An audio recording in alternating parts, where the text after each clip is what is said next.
Welcome back to Understanding Python. My name is Jake, and today we'll be diving into abstract base classes, or ABCs. In this video, we'll explain what ABCs are, how they work, and how they can be used to enforce a class hierarchy. If you're familiar with my previous videos on class inheritance, then you'll be able to follow right along. As we go, if you learn something new, let me know by liking the video. Now let's get started. One of the simplest and most common ways you'll see abstract base classes be used is the combination of the ABC class and abstract method that Python provides in its ABC module. So to use those, we'll say from ABC, import ABC and abstract method. Now, to create a new abstract base class, we simply just need to create a class. We'll call it shape, and it inherits from ABC. From there, all we need to do is define some abstract methods. So we'll decorate new methods with abstract method. And we'll define, because this is a shape, just two methods in here, area. And we're just going to say pass for now. And then we'll also do one for, we'll go with perimeter. This can also be a pass. And that's it. We've literally just defined an abstract base class. Now, the reason why we can just have pass for area and perimeter is because these don't actually do anything in this class definition. What we're telling Python is that in order for a subclass of shape to be valid, it has to overwrite area and perimeter. So if we were to implement a child class that doesn't override area or perimeter, it can't actually be created. Python would raise an error. To demonstrate this, let's create two new classes. Both of them will inherit from shape. The first shape will be a circle. Circle is going to be a subclass of shape, and we're just going to define a simple dunder_init so we can actually store some information about circle. Luckily for area and perimeter of circles, you only really need a radius. So we'll just store that. From there, to be a valid child of shape, we need to define area and perimeter for circle. Let's define area now. We don't need any additional arguments, and we'll simply just return an approximation of pi 3.14 times self.radius squared. And then for perimeter, we'll return 2 times, again, approximation of pi. We could always just simplify this right now at definition time, but I think it reads better just how it is right now. And then that's going to be times radius. Okay, so at this point, we have a valid circle. And to verify this, let's load the file up in IPython. And here we'll create an instance of circle.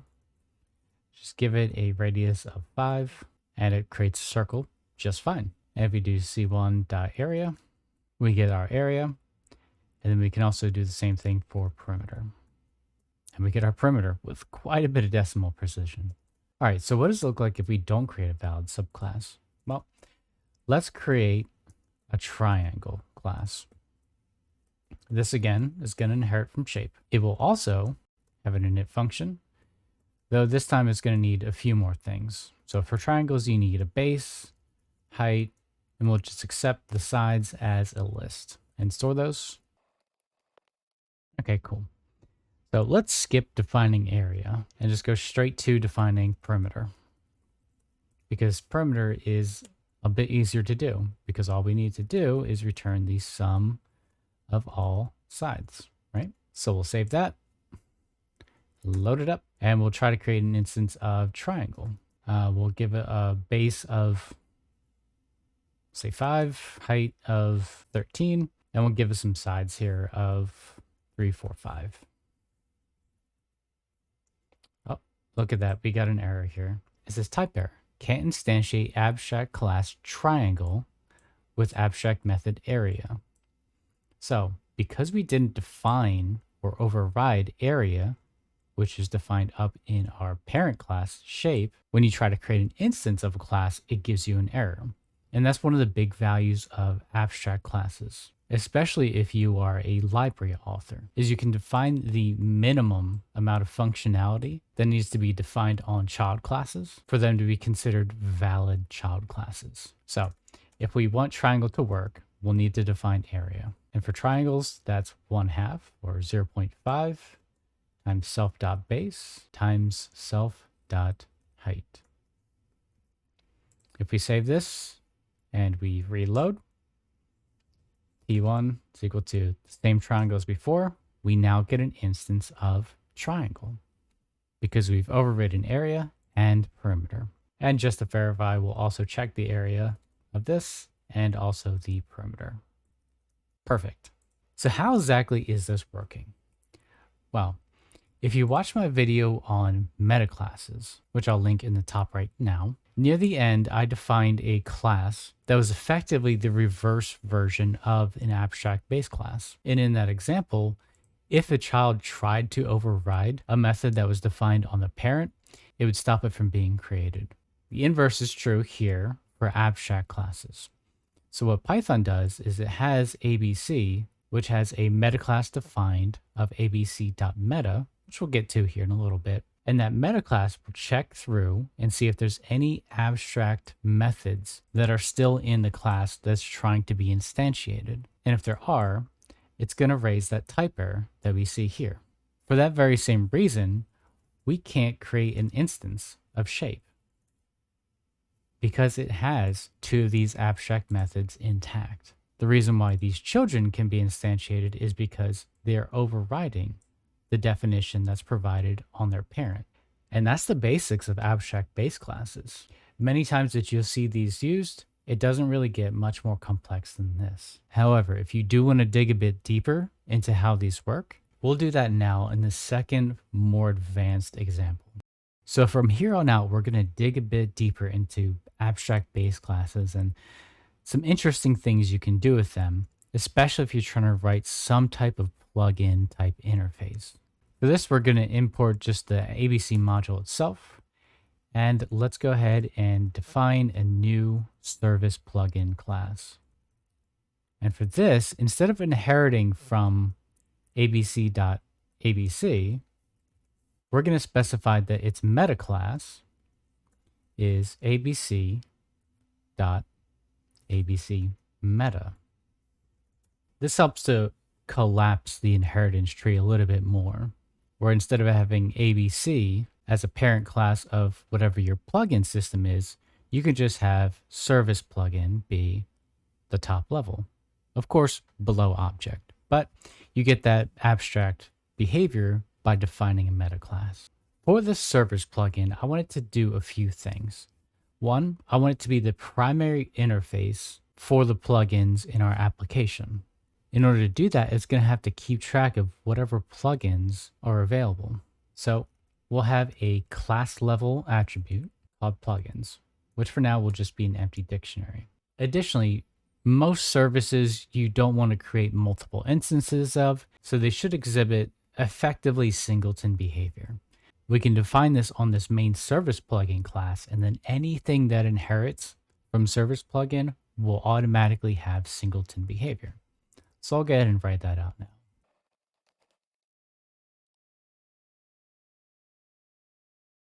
Okay, so Dunder New is now implementing singleton behavior. Singletons themselves are pretty interesting and pretty easy to define in Python. They're a little bit out of scope for this lesson, but I'll just give you the short version, which effectively this checks to see if an instance has already been created for that class. If so, it returns the instance. If not, it stores it and creates a new. This effectively ensures that we can't create multiple instances of the same class. There's different ways you can do that in Python, some a little bit cheekier than others, but this is a pretty good way to just force that behavior on child classes themselves. And we'll just create a simple init. And it's just going to be a little noisy, just saying initializing and then the class name. And now for something that is not as widely known, or perhaps not as widely understood when it relates to abstract base classes in Python, is the ability to register a class to an abstract base class. And this is behavior that we can override ourselves by defining our own custom register method. And that call looks like ourselves, and then what would be the plugin class. So the main reason why you would want to register a class to an abstract base class is if you're not a child of that class, so you're not inheriting from it, because inheritance automatically registers you as a subclass of the service plugin class. But you want to, later on in code, be able to pass assertions where they're checking to see if you are a subclass of this service plugin class. And I'll show you exactly what that means here in a bit. But what we're going to do now is we're going to use this registration to explicitly register all classes that are going to be plugins. That way we create an instance of them right off the bat, and then we can do things with them. All right, so with this register method, we want to effectively have 3 behaviors. The first, check to see if the class being registered is already a subclass of service plugin. If so, then by definition, it has to implement the abstract methods that we care about. If it isn't a subclass of service plugin, we need to check to see if it does implement the specific methods that we're looking for. And if not, the third behavior, we want to raise the type error, letting the user know that the class being registered has to define these specific methods. So first, let's be a little noisy with the beginning of this, saying that we are registering, and then the plugin name or the class name.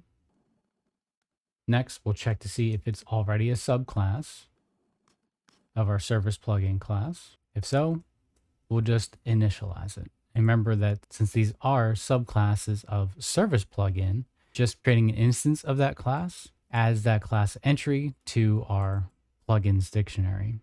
So all we have to do, create an instance of the class, good to go from there. Next is the case where we want to check to see if it implements those specific methods, if it isn't a subclass of service class. So we'll do an elif condition. We're going to check all, and then this is going to be a little fancy list comprehension. So we're going to check that it has attributes for each of the methods that we want for method in, and then the name of the methods that we care about. So those, since it's going to be a service, will be start, stop, and then status. And here we're going to register the plugin as a subclass of service plugin. And the way that we do that is by calling apc.abcmeta.register. And then we're going to pass in our class here, and then the plugin class. So what that's doing is it's calling the main registration method, not our overridden version, which then tells Python that we want this additional class to be considered a subclass of service plugin, even though it's technically not. From there, we do need to add it to our plugins dictionary. So we'll do that now by creating an instance of the plugin. Now, unless this plugin class already has singleton behavior, that's not something that we can easily enforce after the fact. So we'll just create an instance here, and then future behavior will just be acting on that instance. Now, it doesn't stop other places within the code from creating instances of the class, but that's something that they're just going to deal with. Otherwise, we'll raise a type error, letting whoever is trying to do this know that plugins must define start, stop, and status methods. Now we have our custom register method defined. The rest of this is actually going to be pretty easy. So these are going to be defining our abstract methods. As you would guess, we definitely want to have start as one of them. This again can be passed, and we'll just copy this for stop and status as well. Additionally, we can add some more functionality to our service plugin class because we want this to be the main interface for our plugins, right? So let's define a new class method because we can't create an instance of our service plugin, so we have to act on it from the class itself. So we'll define start all, And this is simply going to iterate over all the plugin instances in a list of class plugins dot values. And this is just going to call plugin dot start. And then we'll also do the same thing for stop all. This time just swapping start for stop. Easy enough. Now, using our service plugin class, we can start all the plugins that are registered and stop all the plugins that are registered. So with our main service plugin class defined, let's go ahead and write a couple of plugins. The first will simply just be called my plugin. And this one is going to inherit from service plugin. With that, it does need to find a start, stop, and status. And this will be pretty simple. We're just going to say starting my plugin. And we'll do something similar for stop and status. All right, so we have our first plugin. Now let's go ahead and define another plugin. And what I mean is literally another plugin. This time it's not going to inherit from service class, but it will still implement all those methods that we care about. Right now, we have our main service plugin abstract base class, which implements all of that functionality we did before. We have my plugin, which is a child of service plugin, overriding start, stop, and status. Then we have another plugin, which is what we'll consider an external plugin, which still implements start, stop, and status. Now let's load this in IPython and play around with it a bit. Okay, no immediate errors, so we're off to a good start. So we have service plugin, right? Right now, there should be nothing in its plugins, so we're good to go. Let's register my plugin. Okay, so it tells us that we're registering my plugin and initializing my plugin. Good. Now, if we check plugins, we'll see we have a reference to the my plugin class and then the instance itself. Now let's go ahead and give another plugin a registration, and we see that it registered another plugin.